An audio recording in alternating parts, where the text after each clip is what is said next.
నమస్తే. నిన్న BJP MP Raghunandan Rao గారు కవితక్క గారిని సోదరి అని సంబోధిస్తూనే మంచి సోది చెప్పిండు తెలంగాణ ప్రజలకి. ఈయన వాయిస్ వినడానికి చాలా ఇంపుగా ఉంటది, కానీ మాట్లాడేదంతా కంపే. రఘునందన్ రావు గారు చావు తప్పి కన్ను లొట్టబోయి బై ఎలక్షన్స్ లో గెలిచారు. పాపం జనరల్ ఎలక్షన్స్ వచ్చేసరికి ఓడిపోయారు.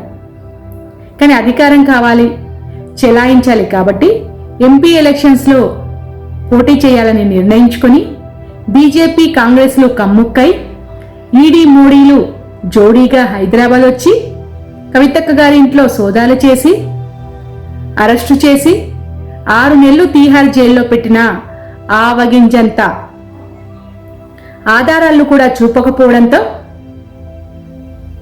సుప్రీంకోర్టు బాజాప్తా బెయిలిచ్చింది. కడిగిన ముత్తెల్లాగా కవితక్క బయటికి వచ్చింది. ఏం మాట్లాడారు రఘునందన్ రావు గారు?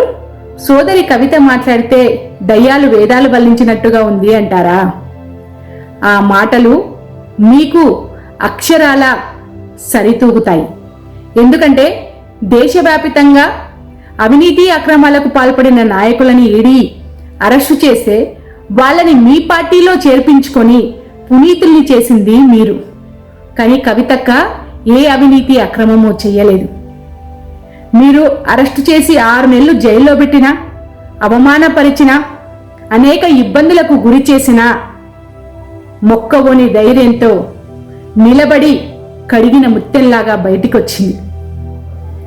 కాబట్టే నిన్న నిజామాబాదు నిండు సభలో ఇది భయపడే రక్తం కాదు, భయపెట్టే రక్తం అని చెప్పేసి బహిరంగంగా చెప్పింది. మీకిప్పుడు భయమైతుంది.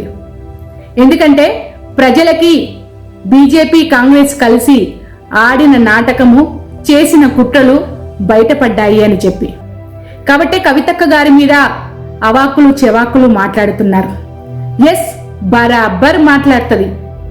కాంగ్రెస్ పార్టీ కామారెడ్డి వేదికగా బీసీలకు ఇచ్చినటువంటి డిక్లరేషన్ ని అమలు చేయాలని చెప్పేసి కొట్లాడుతుంది.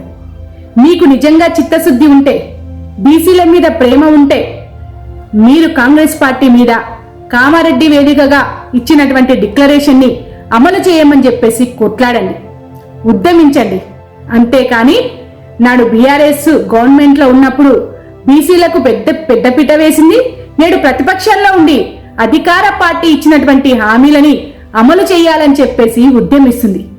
మీకు చేతనైతే మీరు కాంగ్రెస్ మీద కొట్లాడండి, ఉద్యమించండి, బీసీల పక్షాన నిలబడండి. కానీ మీరు అట్లా చెయ్యరు.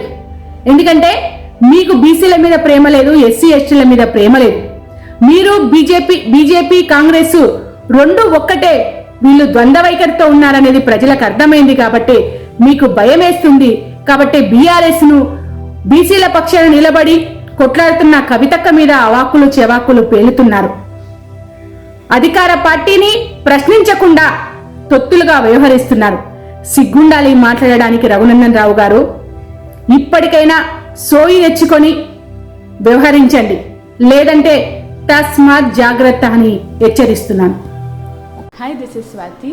లైక్ చేయండి, షేర్ చేయండి, కమెంట్ చేయండి అండ్ సబ్స్క్రైబ్ చేయండి GR TV. Hi, this is Monica. Please like, share and subscribe GR TV.